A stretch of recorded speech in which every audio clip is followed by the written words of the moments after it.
In the last class, we have discussed introduction and types of vectors, in which I explained few types of vectors. Those are like vectors, unlike vectors, equal vectors, negative vector, null vector, unit vector, and position vector.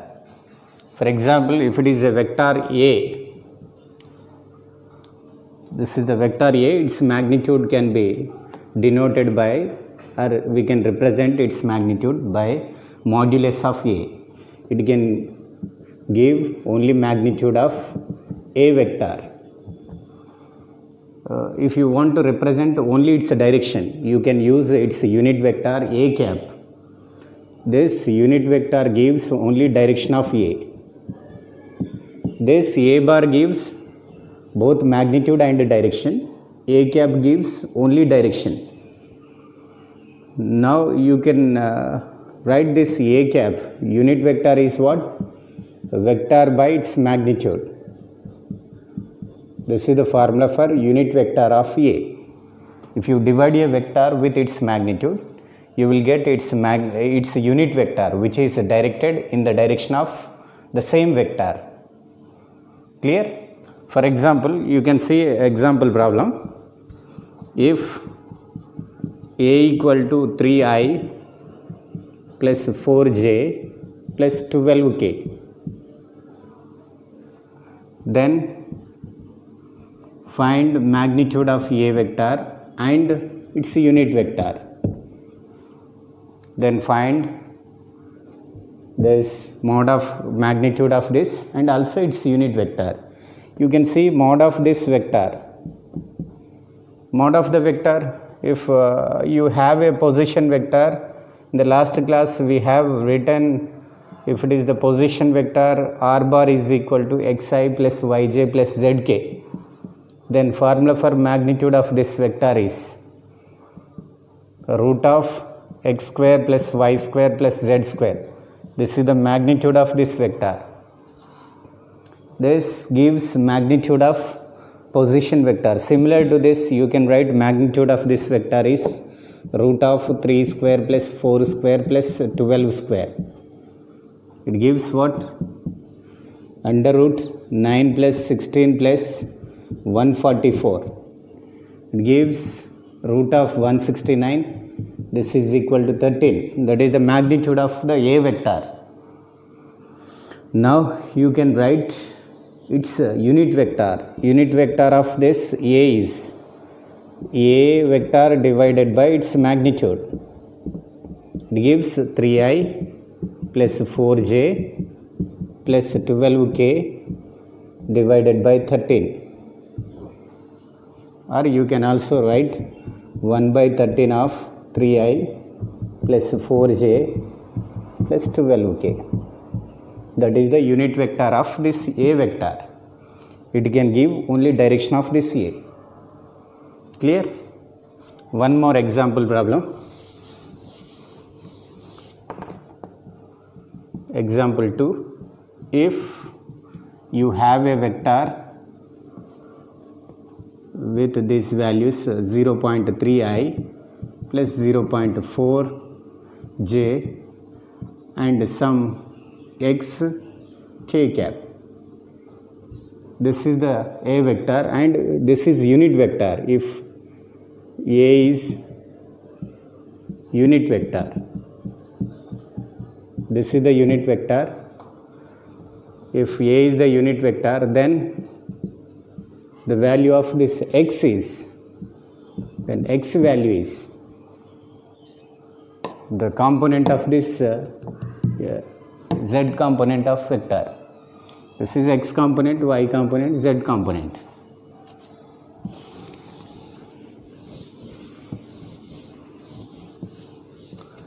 A is unit vector, means magnitude of this vector is 1. So just equate the magnitude of this vector to 1. Then you will get required x. So this gives root of, what is the magnitude of this? 0.3 square plus 0.4 square plus x square equal to 1. That is the magnitude of this. So according to given condition, it is unit vector, means its magnitude is 1. Just equate the magnitude of this vector to 1. Now squaring this equation on both sides, this is 0.09 and this value is 0.16, x square equal to 1. This total value is 0.25. Write that right side. Then this gives x square equal to 1 minus 0.25. It gives x equal to root of 0.75. That is the value of x. Or you can write this as 75 by 100. It gives root of 75 by 100. It is equal to 3 by 4, or x equal to root 3 by 2. That is the value of x. Now addition of vectors. A vector can be added to another vector and also vector can be subtracted from another vector, but those vectors must be similar kind. It means what? A velocity vector can be added to another velocity, or force vector can be subtracted from another force. Similar kind of vectors can be added or subtracted or equated, but we should not subtract a vector from scalar, or we should not add a vector to scalar. Scalar and vector addition is not possible. Only similar kind means force is added to another force vector. It cannot be added to acceleration vector. Acceleration cannot be added to displacement vector. Displacement is added to only displacement. It can be subtracted from displacement. Remember, similar kind of vectors can be added or subtracted. So vector minus vector is a vector only. Vector addition gives another vector. So that is why vector plus vector is vector. This is possible. But vector minus vector is also vector. This is also possible. But we cannot add a scalar to vector. This is not possible. And we cannot subtract a vector from this scalar. Not possible. Clear? Remember this. And also based on this equation, you know this force is equal to ma. So mass of the body m is equal to f bar by a bar. We cannot write this like this because vector never be in denominator. It means what? We should not write physical quantity in vector form in denominator. But if you have, for example, F equal to 10 Newton and acceleration of the body is 2 meter per second square, then mass of the body you can write F by A. If these two are in the same direction, you can write mass of the body m equal to F by A. It gives 10 by 2, 5. You can write that for magnitudes. You can write the magnitude of the vector in denominator, but you should not write this physical quantity in vector form in denominator. This is not possible. Or you can write the same thing as the mod of f divided by mod of a. This is possible. So vector by vector may be scalar. Only I am saying for magnitudes. And you have one more formula, torque or angular momentum is equal to r cross p. So we will discuss this later in cross product. The magnitude of this is rp sin theta. Linear momentum, this is angular momentum, this is the position vector. If theta is 90, then this value is 1. So you can write this momentum, linear momentum is equal to L by R. This is L is the vector, R is also vector. Vector by vector is, this is also vector. So it is only possible for magnitudes, but you should not write these in vector form. So vector by vector may be here scalar, here vector. So it is possible only with magnitudes. Remember that. Now addition. So we can add a vector to another vector. if you have two vectors in vector equations, if a bar is equal to 2i minus 3j plus 8k and second vector b equal to 4i plus 6j minus 2k. If these are the similar kind of vectors, then find a plus b, comma, mod of magnitude of a plus b and the unit vector. If I say this is r and unit vector along the direction of a plus b, unit vector along this direction. So let this a plus b is equal to r. What is r? Resultant of a and b. Resultant means it is the vector addition of two vectors. So vector addition of these two is called resultant. It means this r can give the same effect given by the combination of these two. So it is called resultant. Resultant means it is the vector which can be replaced by these two. Clear? Now let us say that addition is a plus b. You will get here a plus b directly, a vector 2i minus 3j 8k cap plus 4i plus 6j minus 2k cap. You can see this resultant vector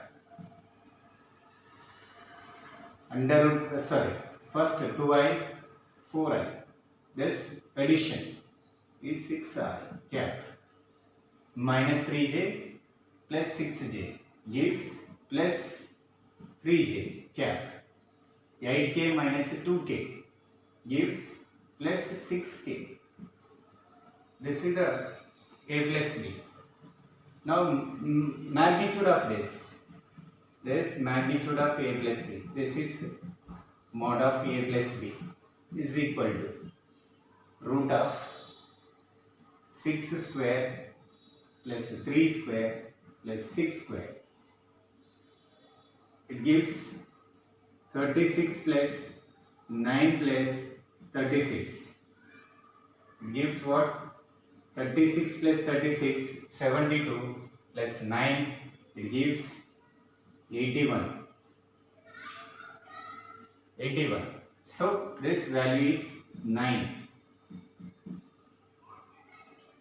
Clear? Now unit vector in the direction of this, unit vector of this means r cap. It means what? R bar by mod of r. Means what? This is a plus b. R is what? A plus b by mod of a plus b. What is a plus b? This one. This is a plus b. 6 I cap plus 3 j cap plus 6 k cap divided by 9. So this is the unit vector which is in the direction of a plus b. Okay? This is how a vector is added to another vector. Right? Now vector addition in graphical method. Addition of vectors by graphical method. In the last class I explained you graphical representation of vector. A vector can be graphically represented by directed line segment. This is the directed line segment. It can show magnitude and direction of given vector. If it is the vector a bar and if there is another vector b in different direction with different magnitude, this is another vector. So to add this b vector to a vector, you can see addition of this b vector to a. So we can add b vector to a in simple way. So just you should displace this vector or this vector. Either vector should be displaced parallel to itself without changing the direction, so that second vector tail should be kept in contact with head of first vector. Means this is the tail of second vector, this is the head of first vector. These should be kept in contact by displacing either vectors without changing the direction. You can displace any vector, but you should not change the direction. After displacement of that vector parallel to itself, just keep these two in contact. Head of first vector is kept in contact with this tail of second vector. So I'll show that attachment of this tail of second vector to head of first. So I have drawn the same A vector here. So displace this from here to here. So this is the B vector. You can see this is B, this is A. After the attachment, after attaching B vector to A, just you can see the diagram. This is the starting point of the first vector, this is the final point of second. Join these two points, starting and final points of these two vectors with a straight line. So it shows what the addition of these two vectors means A plus B. A plus B is given by this side. That is what? Geometrical representation of the combination of these two, A plus B bar. A bar plus B bar. You can say this A bar plus B bar is resultant. You can denote this combination by R bar. R bar is what? Resultant of A and B. This is the resultant.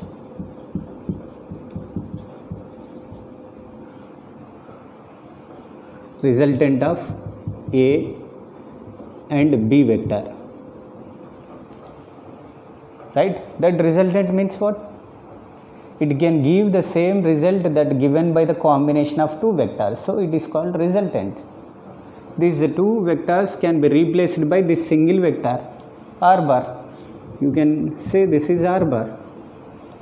Clear? Addition of two vectors.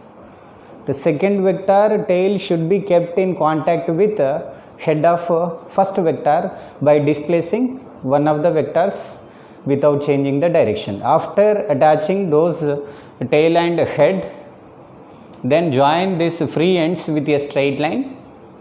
Then that straight line gives the sum of these two vectors.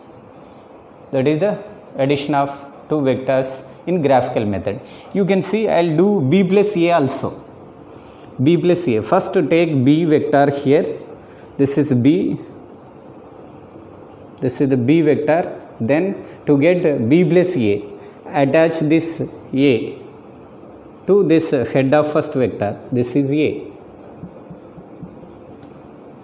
And join these two free ends.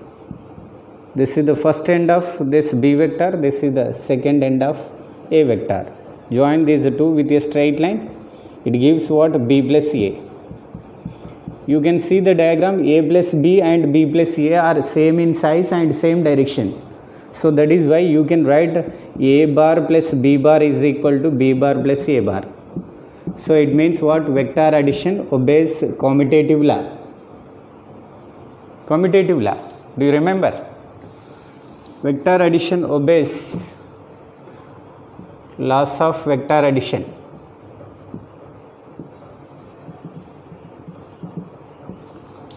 A bar plus B bar is equal to B bar plus A bar. So that resultant is independent of the order of addition. You can add these two in any order. First B or next A.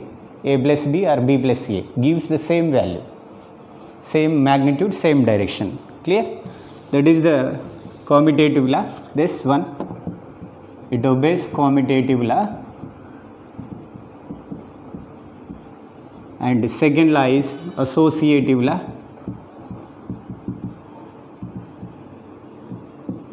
For this we require three vectors. It obeys associative law also. A bar plus B bar of plus C bar is equal to A bar plus of B bar plus C bar. First add these two and you will get one vector after getting a plus b, and add this third vector c.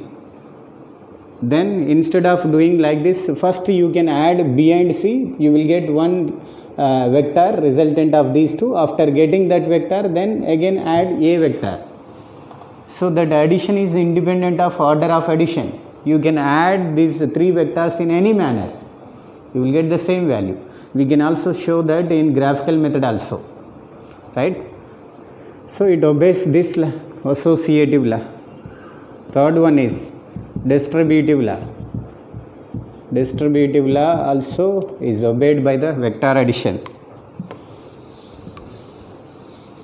Here you can see, if k is a scalar, it is the number, and k of a bar plus b bar is equal to k a bar plus k b bar. K is what? Scalar, number. It may be 2 or 3 or 2.5 or 7.2, anything it can be. From this equation you can understand vector addition obeys distributive law also. So here k is the constant or scalar, or you can write this another equation for this distributive law, that is k1 plus k2, the sum of two scalars into a vector, is equal to k1 a bar plus k2 a bar. You can also prove this, right? These are the three laws obeyed by a vector. In addition to this, it can also obey parallelogram law of vectors. We will discuss that parallelogram law in the next class. But you see here, triangle law of vectors now. Triangle law of vectors.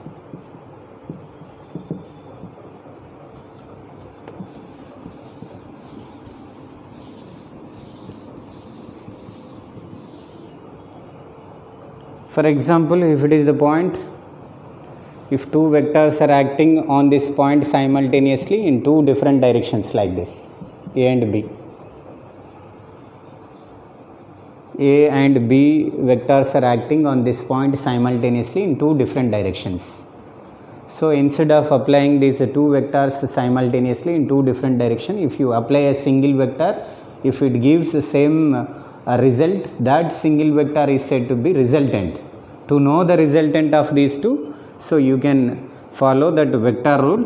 What is that? First attach this tail of B vector to the head of this first vector.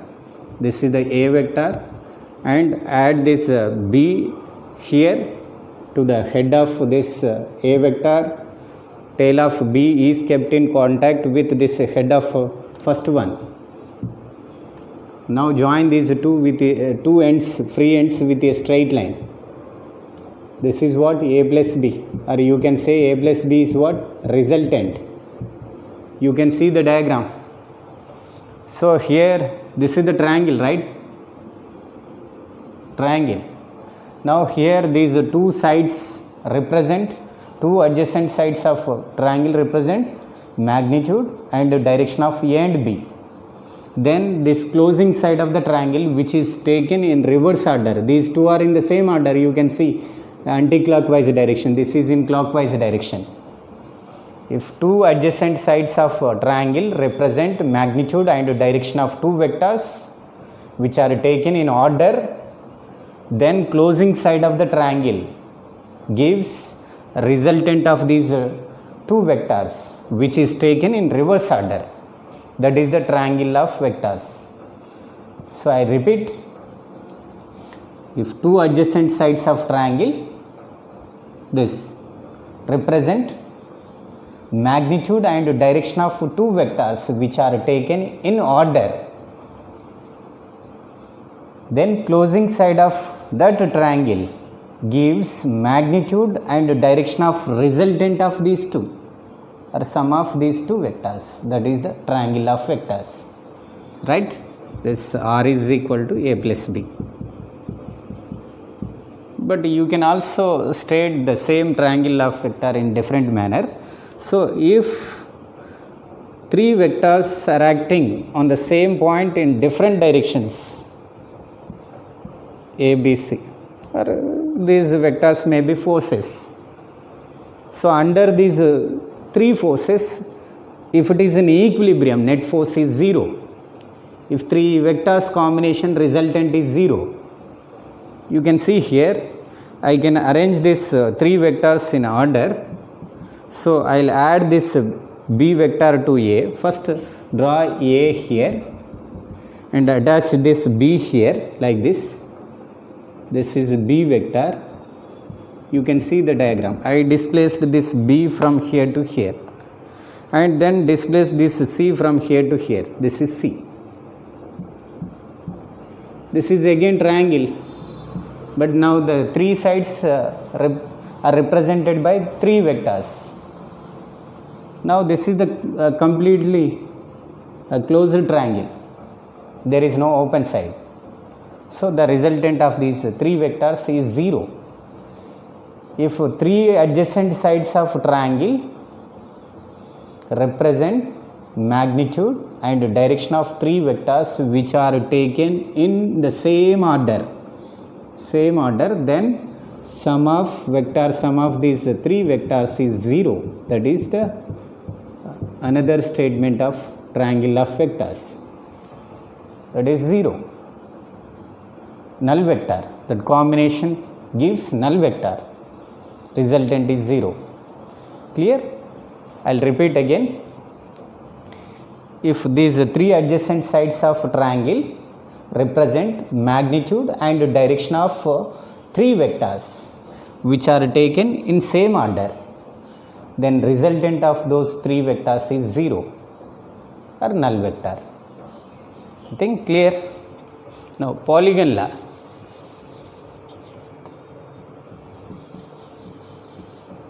Polygon law of vectors.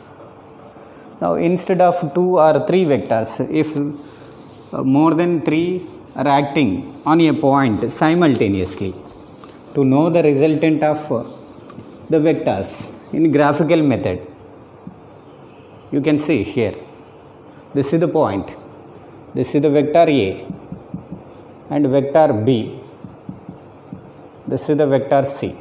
Now this is the D. Four vectors are acting in four different directions like this. Now I want to know the resultant of this, the vector sum of all these four vectors. You can see here, I'll arrange these four in proper order according to that vector addition. So first I'll add this B vector to A.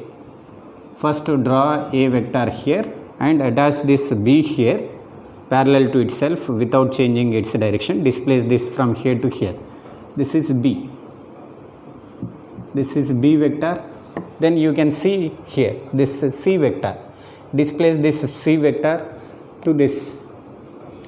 Keep this tail of C vector in contact with the head of B vector. This is C. C vector. Now next D vector. This is a D. I displaced D from here to here. You can see here, there is a open side. This is the polygon. If you close this with a imaginary line, then it is the polygon. Now these four sides are represented by these four vectors. Then this closing side represent resultant of these four vectors. That is the polygon law. If number of vectors, magnitude and direction are represented by adjacent sides of this polygon, these sides, if these sides represent magnitude and direction of these four vectors which are taken in order, then closing side of this polygon which is taken in reverse order is what resultant of this all the vectors. R is equal to A plus B plus C plus D. If all sides are closed, then resultant is 0. If it is also closed by another vector, then all the vectors resultant is 0. If there is no closed side, resultant is 0. So we can also see that this is the polygon law. Clear statement of polygon law. If number of sides of a polygon represent magnitude and direction of these all the vectors which are taken in order, then closing side of the polygon gives direction and magnitude of all these vectors resultant. I think it is clear. Okay, right. If we have 5 vectors, if it is one more vector is there, some E. If it is E, you can place this E here like this. If it is E, then what is the resultant? This is A vector. Now the combination of these 5 vectors are forming a polygon with all sides closed. Now resultant is 0, no open side. So A plus B plus C plus D plus E bar is equal to O bar or 0 bar, null vector, that is 0. You can also state the polygon law as if all the sides of a polygon represent magnitude and direction of this number of vectors which are taken in same order without any open side, then all the vectors addition is equal to 0. That is the polygon law. You can see a polygon with all sides are closed and those sides are represented by these vectors which are taken in order. You can see all these sides are represented by vectors and all those vectors are taken in order. Means the resultant of all these vectors is 0. The resultant is 0. Magnitude is 0. So vector is null vector. And you can say that A plus B plus C plus D plus E equal to 0. All the vectors sum magnitude is 0. Clear? Because closed polygon and all the vectors are in order. So from this polygon, if I remove any one of the sides, if I remove one side of this polygon, when the resultant is 0. Now here resultant is 0. From this polygon, if I remove one side, so if you want to know, remove one side from this polygon. If I remove, select one side. If I select this vector A, if A is removed, now the resultant of all these 4 vectors, remaining 4 vectors. So there is no A now here. If I remove this A, so to know A here, you can see here the new resultant is now, let us say that is R1, that is equal to what? B plus C plus D plus E. There are remaining 4 vectors are there, B, C, D, E. This new resultant vector is equal to, from this you can see B plus C plus D plus E is equal to minus A. If you write this side, so it is equal to minus A. It means what? If any vector is removed from a closed polygon in which that resultant is 0, then that resultant of remaining all the vectors is equal to removed and in opposite direction. If removed is 10, that remaining all the vectors is minus 10. If removed is 20, then all the remaining vectors is minus 20. So keep this point in mind. This is very important. From a closed polygon in which resultant is 0, then if any side is removed, then remaining all the sides is equal to magnitude of removed and in opposite direction. That's it. If I keep this removed vector in reverse direction, if I keep this A in reverse direction like this, means if A vector is reversed, if it is reversed like this, now the new resultant R2 is now, what is R2? All these vectors are remain same as of this first case and second, B, C plus D plus E. No change in this orientation and size of these 4, but it is reversed, means this is minus A now. as minus A. This is reversed. Now you can see here what is the value of these 4 vectors based on this first equation. If it is equation 1, this B, C, D and E sum is equal to minus A. This is minus A and this is minus A. That is equal to minus 2A. This is the new resultant after reversing this one of the vectors. It means what? From a closed polygon with 0 resultant, if any one of the sides is reversed, then resultant of all the vectors is equal to double the reversed one and in opposite direction. Clear? If this is the vector A, if its value is 10, if it is reversed, then resultant of all those vectors is minus 20. If 10 is reversed, then all the vectors resultant is minus 20. If minus 100 is reversed, then all the vectors resultant is plus 200. So it becomes double. This point is important.